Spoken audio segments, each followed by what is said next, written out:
Aquí entre nos. Aquí entre nos. Aquí entre nos. Aquí entre nos. Aquí entre nos. Aquí entre nos. Aquí entre nos. Aquí entre nos.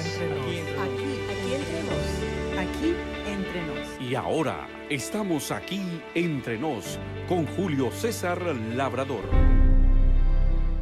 ¿Qué tal, amigos? Bienvenidos a Aquí Entre Nos, un programa pensado en los maestros de escuela sabática. Desenrollemos el mapa de la lección número 12 de la guía de estudio de la Biblia titulada Babilonia y el Armagedón y adentrémonos por las aguas de nuestra lección de esta semana. Es importante que si tienes tú a mano el folleto de maestros, lo abras en la página 144 donde está El sábado enseñaré y en una sola página tengas todo el bosquejo de la lección. También es de suprema importancia que tu clase sepa que la Iglesia Mundial busca que cada una de las clases de escuela sabática en el mundo logren tres objetivos importantes. En primera instancia, el objetivo saber es que cada uno de nosotros como miembros de la Iglesia podamos instruirnos sobre la batalla final entre el bien y el mal, entre el bando de Dios y el de Babilonia. El objetivo sentir es que nosotros podamos apreciar la naturaleza espiritual del conflicto y las implicaciones en la vida personal. Y el objetivo hacer busca que cada miembro de la iglesia esté preparado para la batalla final utilizando la armadura de Dios.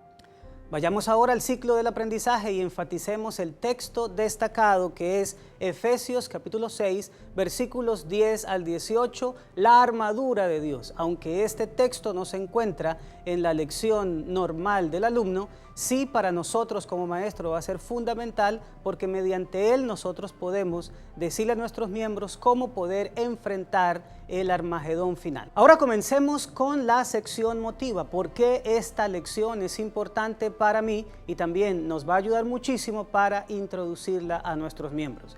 Puede ser de la siguiente manera. Así como el Señor Jesús en una ocasión le preguntó a los discípulos, ¿quiénes dicen los hombres que soy yo? Nosotros podemos utilizar en este momento el mismo principio para preguntarle a la clase, ¿qué han escuchado ustedes fuera de la iglesia de lo que significa el Armagedón? Permite que los miembros puedan hablar de todas las cosas que vengan a su mente, incluyendo el meteorito que alguna película de Hollywood nos muestra y todas las ideas que hay. Cuando tu clase haya participado, tú puedes redondear el pensamiento de todos diciendo que saber la verdad acerca de este suceso del Armagedón va a ser muy importante para nuestra vida espiritual, principalmente en cuanto al desenlace final del conflicto. Habiendo dicho esto, continuamos con la sección Explora, los conceptos teóricos que responden a la pregunta ¿qué necesito conocer de la palabra de Dios? Un elemento muy importante que quiero compartir contigo es el título de la lección del domingo. Cuando tú lo buscas en el idioma español, encuentras que ese título es El vino de la ira de Dios. Pero si buscaras ese mismo título en el inglés, encontrarás que es The Wine of Her Wrath, que significa el vino de su ira o de su furor. El pronombre personal her se está refiriendo a su de ella. Y el énfasis no es en el vino de la ira de Dios, sino en el vino del furor de Babilonia. Así que, habiendo resaltado este asunto importante, vamos a las tres partes que el comentario de la Biblia nos recomienda para nuestra lección. La primera parte del ciclo del aprendizaje se ha titulado El encuentro de Babilonia y nos está presentando un asunto bastante singular. Veamos en primera instancia a Babilonia como ciudad. Leamos con la clase Apocalipsis capítulo 14, versículo 8. Otro ángel le siguió diciendo, ha caído Babilonia, la gran ciudad, porque ha hecho beber a todas las naciones del vino del furor de su fornicación. Aquí se nos presenta a Babilonia como una ciudad grande, como una ciudad poderosa. Ahora contemplemos a Babilonia como confederación y para esto vamos a leer Apocalipsis capítulo 16, versículo 19. Y la gran ciudad fue dividida en 3 partes, y las ciudades de las naciones cayeron, y la gran Babilonia vino en memoria delante de Dios para darle el cáliz del vino del ardor de su ira. Es importante aquí que nosotros observemos que no solamente Babilonia está presentada como una ciudad, sino que hay algo que hizo que Babilonia se dividiera en 3 partes, y nos da la idea de que eso que la dividió en 3 partes, en realidad la está retornando a sus partes que la conforman íntimamente. ¿Cuáles son esas partes? Esa sería una muy buena pregunta que nosotros podríamos formular a nuestra clase de escuela sabática. El mismo capítulo 16, pero unos cuantos versículos atrás, en el versículo 13, nos dice: y vi salir de la boca del dragón, y de la boca de la bestia, y de la boca del falso profeta, 3 espíritus inmundos a manera de ranas. Estamos viendo que Babilonia como ciudad está confederada por 3 partes, y aquí se nos está insinuando que estas 3 partes pueden ser fácilmente el dragón, la bestia y el falso profeta. Además, el versículo 16, que es el versículo más repetido durante la lección de esta semana, nos dice: y los reunió en el lugar que en hebreo se llama Armagedón.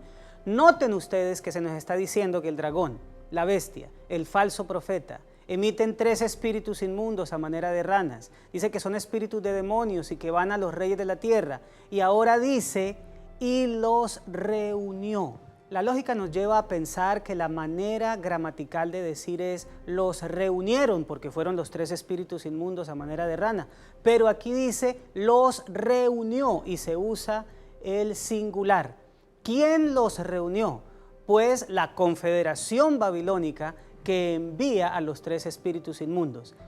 En conclusión, Babilonia es una ciudad, pero está compuesta por 3 partes. Esas 3 partes son el dragón, la bestia y el falso profeta, y la confederación babilónica como tal es la que reúne en singular, los reunió a los reyes de la tierra para convocarlos para la batalla del gran día del Dios Todopoderoso. Esto nos lleva a la parte número 3, Babilonia como convocadora. Estamos viendo ahí en el versículo 14 que estos espíritus de demonios que hacen señales van por todo el mundo y reúnen a los reyes de la tierra para el gran día, para la batalla del gran día del Dios Todopoderoso. Noten ustedes ahora que no solamente Babilonia es una ciudad confederada, sino que también tiene un extraordinario poder de convocatoria, y a quienes convoca son a los gobernantes de los estados del mundo. En resumen, podemos decir que la ciudad de Babilonia está simbolizando un poder confederado que tiene una capacidad de convocatoria impresionante con el Estado. El segundo punto clave de la lección de esta semana es la batalla de Babilonia, y está centrado en lo que nosotros hemos llamado el versículo más repetido de la lección, que es Apocalipsis 16:16, y los reunió en el lugar que en hebreo se llama Armagedón. Según los textos anteriores, ¿para qué son convocados los reyes de la tierra? La respuesta es para la batalla del gran día del Dios Todopoderoso. Ahora pregúntale a tu clase, ¿qué indicios tenemos nosotros de que la palabra Armagedón es un elemento simbólico y no un lugar literal? Vale la pena que nosotros resaltemos el hecho ante nuestra clase del significado del vocablo Armagedón. Es una palabra compuesta. Ar significa montaña y Magedón significa el antiguo nombre de la ciudad de Megido. En otras palabras, estaríamos hablando de la montaña de Megido, pero es muy interesante saber que en la ciudad de Megido no hay una montaña.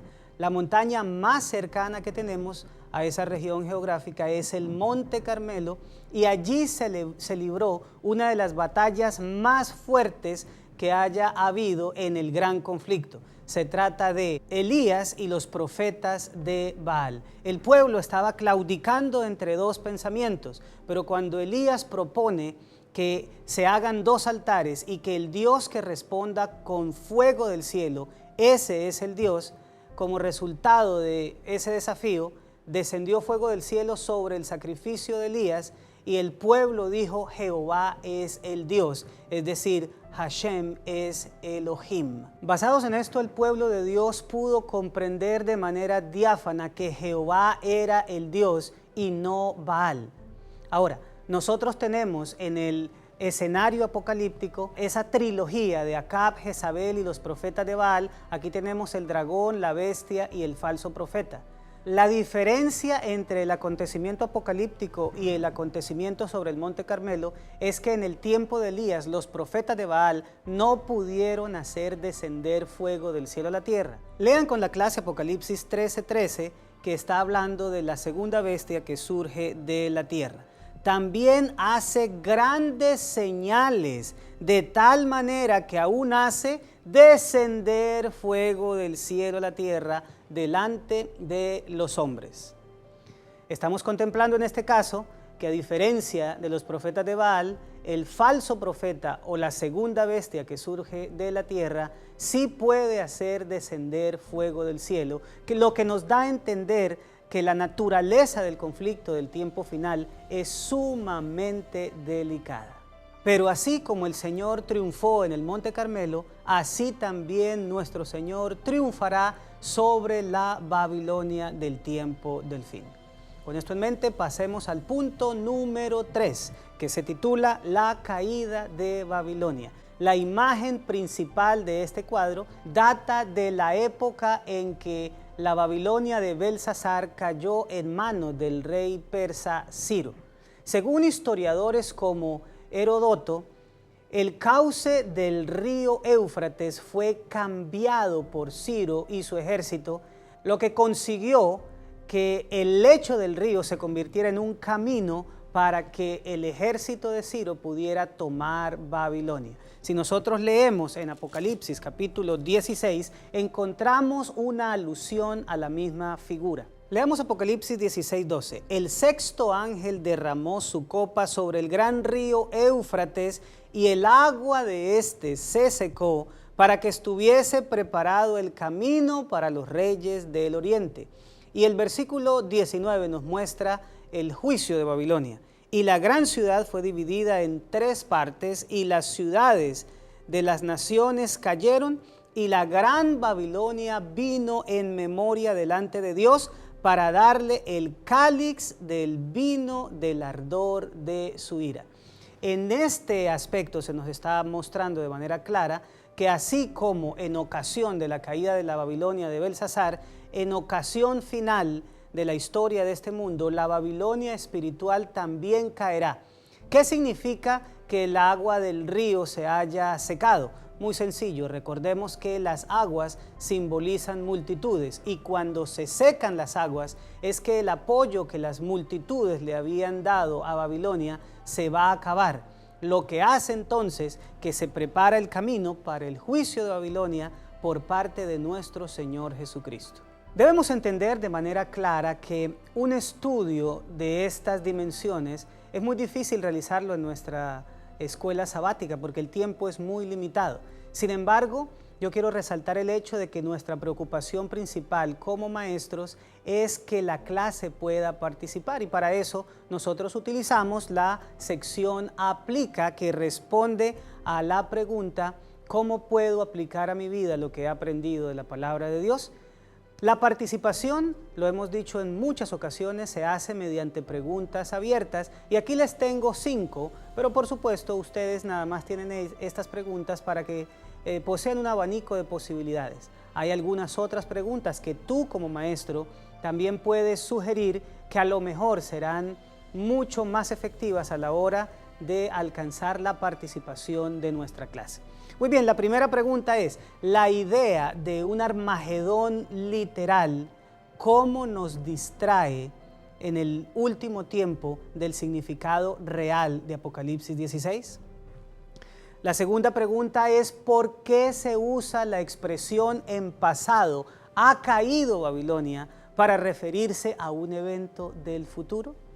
La tercera pregunta es: ¿cómo podrías ayudar a alguien que cree en la literalidad del Armagedón como una batalla real, física, en algún lugar del cercano oriente, para que pueda tener elementos de juicio de que lo que Apocalipsis 16 nos está presentando es un asunto simbólico? La cuarta pregunta tiene que ver con un poquito de conocimiento. Nosotros hemos visto que Babilonia ha cometido un pecado gravísimo y es darle beber a las naciones del vino del furor de su fornicación. Pregúntale a la clase, ¿qué cosa es el vino del furor de la fornicación de Babilonia? Seguramente algunos de ellos recordarán algunas de las lecciones pasadas o algunos de los análisis que a lo largo de su vida han hecho para decir que son las doctrinas mediante la cual Babilonia une al paganismo y al cristianismo. La última pregunta tiene que ver con las tres partes que conforman Babilonia: el dragón, la bestia y el falso profeta. Pregúntale a los miembros de la clase cómo pueden ellos argumentar que estas tres partes son las que forman la coalición de Babilonia. Permíteles hablar, expresarse, dar sus ideas y recuerda que es muy importante la participación de nuestra clase. Ahora llegamos al final, la sección CREA, que tiene que ver con la tarea que dejamos durante la semana a los miembros de la clase. Hay un asunto muy importante que podemos explotar para esto de la tarea. Se está usando un elemento del pasado, la caída de Babilonia, para ilustrar un evento futuro, el juicio final a esta coalición malévola. Pero la tarea que podemos dejarle a los miembros de la clase está basada en el principio. Invítalos para que ellos recuerden un momento de su vida pasada en la que el Señor les permitió tener una victoria espiritual y cómo esa pequeña victoria espiritual del pasado puede a ellos llevarlos a pensar en la victoria final que tendremos con Cristo Jesús. Al haber dejado la clase, la tarea, nos resta solo el tiempo para concluir con nuestra lección y podemos hacerlo de dos maneras. La primera y más elegante, pienso yo, es leyéndoles el resumen que está en la página 144. La batalla del Armagedón es espiritual y confrontará todas las fuerzas del mal contra el bando de Dios. La otra manera como podemos terminar nuestra clase es recordándoles que Armagedón es una batalla de índole espiritual en la fase final del gran conflicto entre el bien y el mal, y que es entre el bando de Dios y una coalición a la cual se denomina Babilonia. Bueno, mis amigos, espero haber traído alguna herramienta y algún aporte que te pueda ayudar para navegar por la clase este próximo sábado y poder conducir a los miembros en la mejor comprensión de esto de el Armagedón y Babilonia. Te enviamos un fuerte abrazo y recuerda que debemos continuar compartiendo esperanza porque Cristo viene pronto. Bendiciones para todos.